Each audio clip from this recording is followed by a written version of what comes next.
आज इस वीडियो में बात करने वाले हैं हेरेडिटी फेरोसाइटिस के बारे में। ये क्या होता है इसके बारे में बात करेंगे और इसमें बात करेंगे कि आरबीसी का नॉर्मल जीवन काल कितना होता है और फेरोसाइटिस अगर बीमारी हो गया तो उसमें आरबीसी का जीवन काल कितना होता है, इसके बारे में बात करेंगे। और ये भी बात करेंगे कि इसमें जो आरबीसी होता है उसका गोलाकार हो जाता है कि चपटी आकार हो जाता है कि डिस्क जैसी आकार हो जाती है, इसके बारे में बात करेंगे। ताकि इसमें मुख्य रूप से होता है कि जो आरबीसी होते हैं जो 120 दिन तक होता है जीवन काल हर मनुष्य का नॉर्मल, ठीक है, 120 दिन होता है, जिसमें टूटकर इसमें 15 दिन में टूट जाता है, ठीक है। इसे हिंदी में बोलते हैं वंशानुगत फेरोसाइटोसिस कहा जाता है, ठीक है। इसमें होता है, देखा गया है कि जैसे वंशानुगत फेरोसाइटिस एक वंशानुगत बीमारी है, ठीक है, मतलब एक तरह से जेनेटिक बीमारी है, ठीक है। आपका दादा परदादा, फिर आपका पापा, फिर आपको हुआ, फिर आपके बच्चों को हुआ, फिर ऐसे ही जेनेटिक प्रॉब्लम, जेनेटिक से होने वाली बीमारी होता है, ठीक है, जो हेमोलिटिक एनीमिया का कारण बनता है। इसमें क्या होता है कि ये एनीमिया तब किसी व्यक्ति में होता है जब आपकी लाल रक्त कोशिकाएं समान से अधिक तेजी से टूटती है। तेजी से टूटने में क्या होता है कि मतलब कोई भी मनुष्य के आरबीसी टूटता है तो 120 दिन के बाद टूटता है, लेकिन इसमें क्या होता है कि आरबीसी 15 दिन में 15 दिन हुआ तो इसे टूट जाता है, ठीक है। तो इसमें क्या होता है कि वंशानुगत, इसमें मतलब जेनेटिक फेरोसाइटिस में आपकी लाल रक्त कोशिकाएं अपनी मुख्य रूप से क्या होता है कि इसमें आकार उसका बात कर रहे हैं कि लाल रक्त कोशिकाएं क्या होता है कि आकार डिस्क जैसी आकार खो देती है। क्या होता है कि गोल या गोलाकार कोशिकाएं फेरोसाइटिस बन जाता है, जो समान लाल रक्त कोशिकाओं की तरह काम नहीं कर पाता है, ठीक है।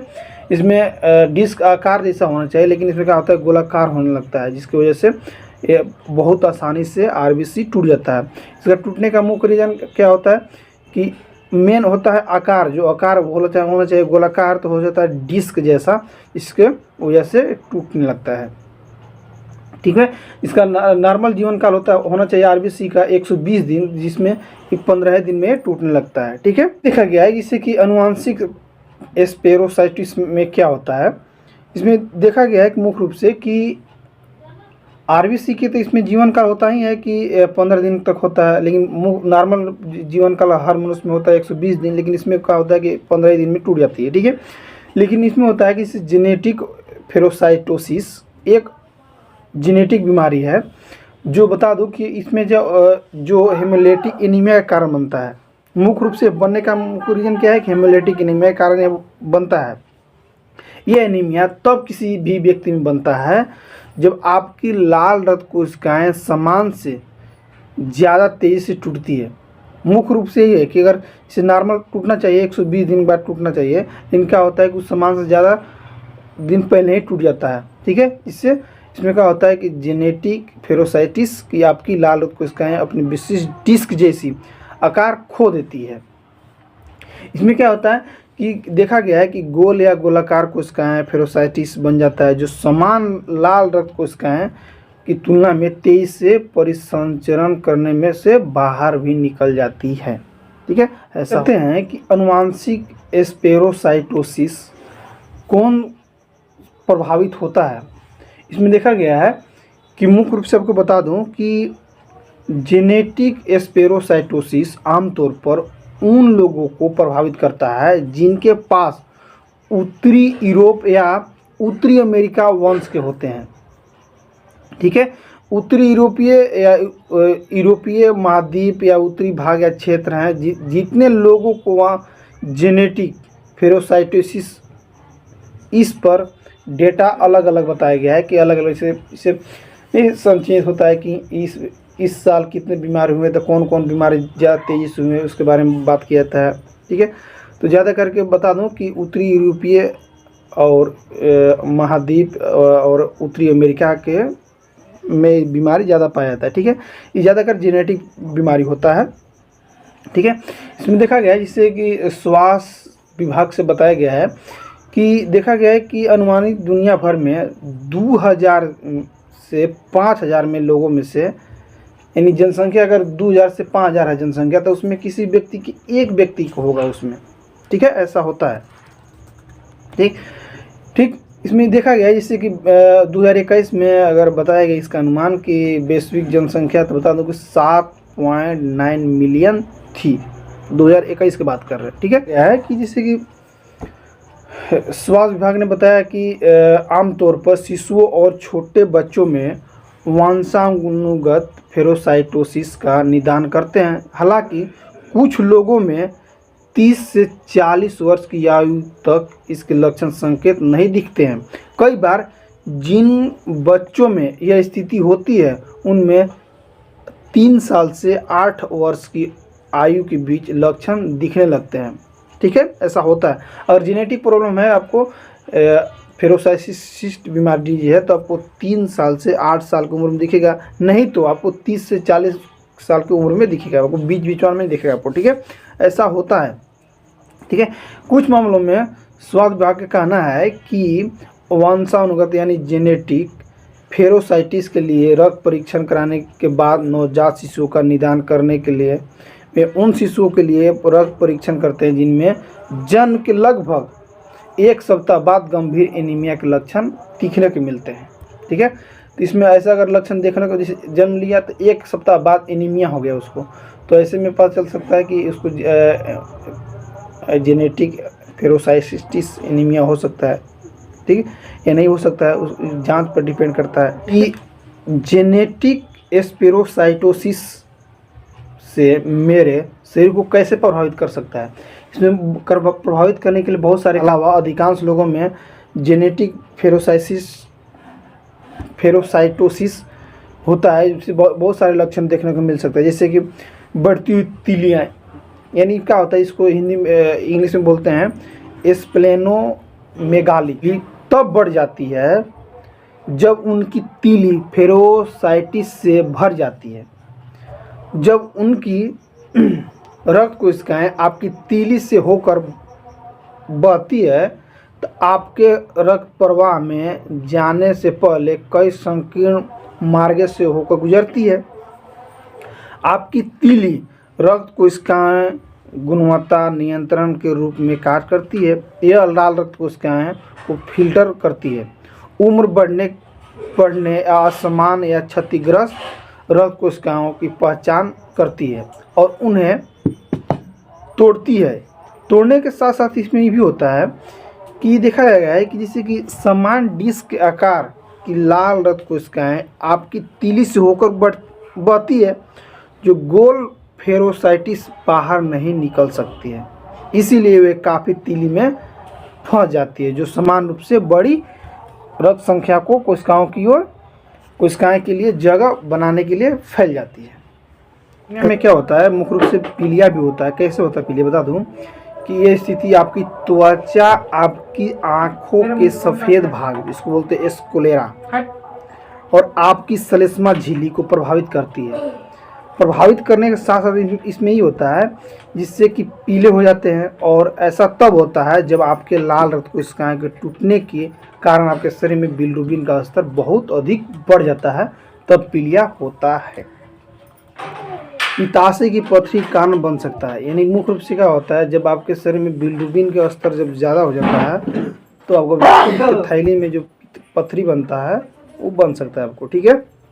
मुख्य रूप से क्या होता है कि बिलिरुबिन का स्तर बढ़ने के मुख्य रीजन ही पित्ताशय में पथरी के कारण हो सकता होता है कि सांस लेने में तकलीफ, यानी इसको बोलते हैं डिस्पेनिया। ये क्या होता है कि यह तब होता है किसी भी इंसान में जब आपके शरीर में ऑक्सीजन ले जाने के लिए पर्याप्त लाल रक्त कोशिकाएं नहीं होती है, तो आपको सांस लेने में तकलीफ हो सकती है, जिसको बोलते हैं डिस्पेनिया कहा जाता है। टेचिकार्डिया, इस स्थिति का मतलब होता है कि आपका दिल जरूरत से ज़्यादा तेज़ी से धड़क रहा हो। जब आपका दिल बहुत तेज धड़कता है तो धड़कनों के बीच उसे रक्त से भरने के लिए पर्याप्त समय नहीं मिलता है और आपका दिल आपके शरीर के जरूरी ऑक्सीजन नहीं दे पाता। तो आपको हाइपोटेंशन कहा जाता है।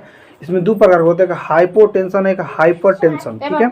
इसमें मुख्य रूप से होता है कि हाइपोटेंशन में ये होता है कि आपका जो ब्लड रक्तचाप होता है वो निम्न से बहुत कम होता है, इसको बोलते हैं हाइपोटेंशन। ये होता है कि निम्न रक्तचाप एक लक्षण या स्थिति हो सकती है यह तब होता है जब आपका रक्तचाप अपेक्षा से बहुत कम होता है, उसको बोलते हैं हाइपोटेंशन।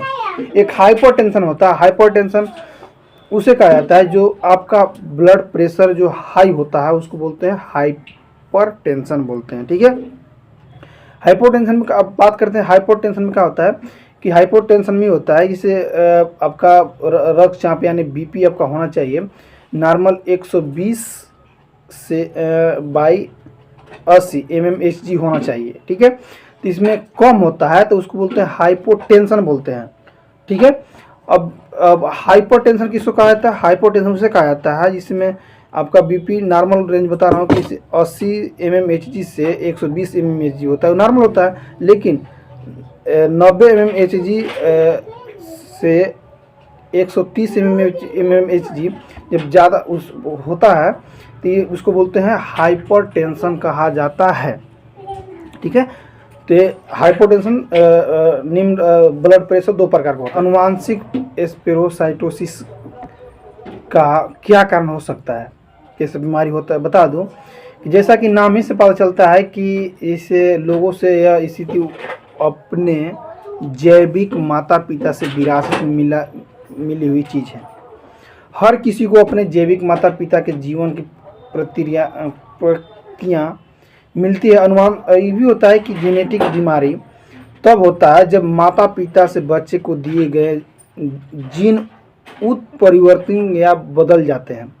वंशानुगत स्पेरोसाइटोसिस में माता पिता 5 अलग अलग जीवन में उत्परिवर्तन पारित कर सकते हैं। इसमें क्या होता है कि जिन प्रोटीन को निर्देशित प्रदान करते हैं वे लाल रक्त कोशिकाएं को के बुनियादी ढांचे का हिस्सा बनाते हैं।